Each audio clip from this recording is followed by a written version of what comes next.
Ms. Christina Ong, Chairman of NParks Board, Professor Liu Tan, Chairman of the Garden City Fund, Dr. Lee Boon Yang, Chairman of Keppel Corp and SPH, distinguished guests, ladies and gentlemen.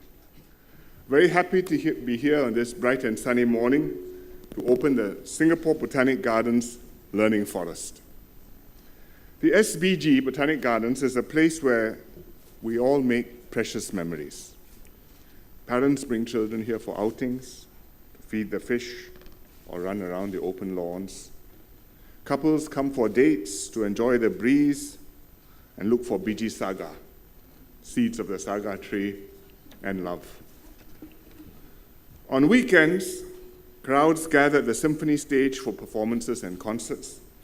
And whenever we can, my wife and I will come here for quiet walks in the evenings or very often after dinner. It's a peaceful and beautiful place enjoyed by all.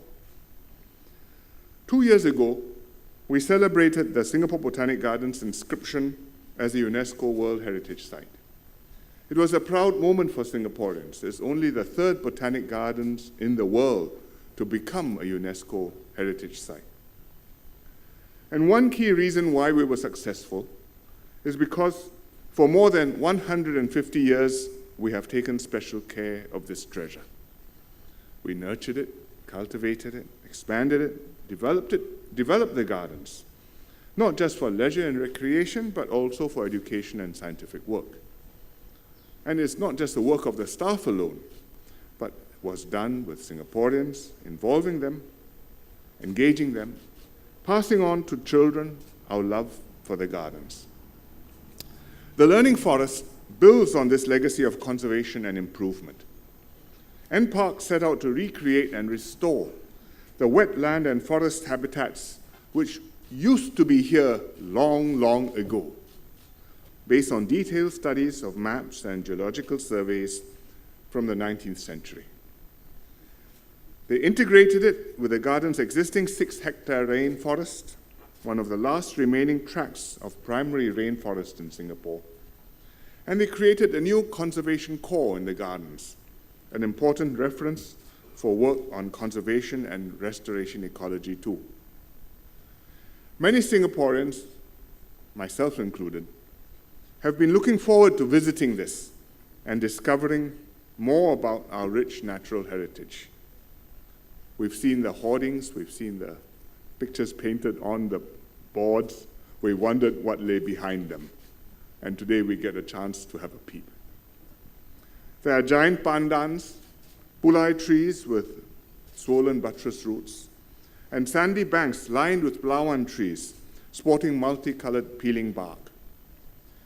You can also try spotting animals commonly found in a freshwater wetland ecosystem, like the Malayan box terrapin, the crab-eating frog, and the stalk-billed kingfisher. There's a bamboo setum. That's a place where you keep species of bamboos. You can see over 30 species of bamboo. At the fruit tree arboretum, there are wild relatives of common fruits. For example, the redan, a small, hairless cousin of the rambutan. Ultimately, our botanics gardens thrive, not because of the interesting mix of plants, but because within it, there's life. It's teeming with activity, it's loved and nurtured by the community, by all age groups. And I'd like to thank everyone who's worked so hard to create this learning forest.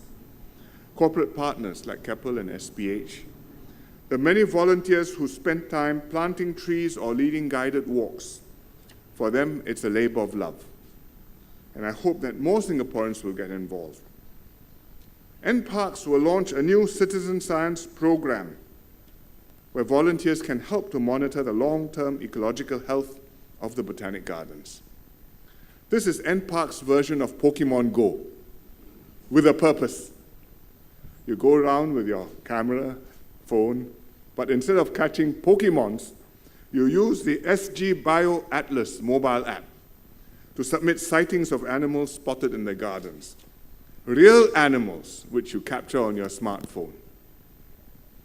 And the data which you collect will help NParks to monitor animal populations and improve conservation and biodiversity. Planting a garden or forest is the work of decades. Today, the tall trees you see around us are decades, sometimes a century old. Many of the trees in the learning forest are still young, but gradually, year by year, they grow and mature, and in the fullness of time, they will enrich our natural heritage. And more Singaporeans will grow to love it, and I hope care for it and nurture it, so that future generations will also get the chance to enjoy this green gem and form lasting, precious memories of their own. Thank you very much.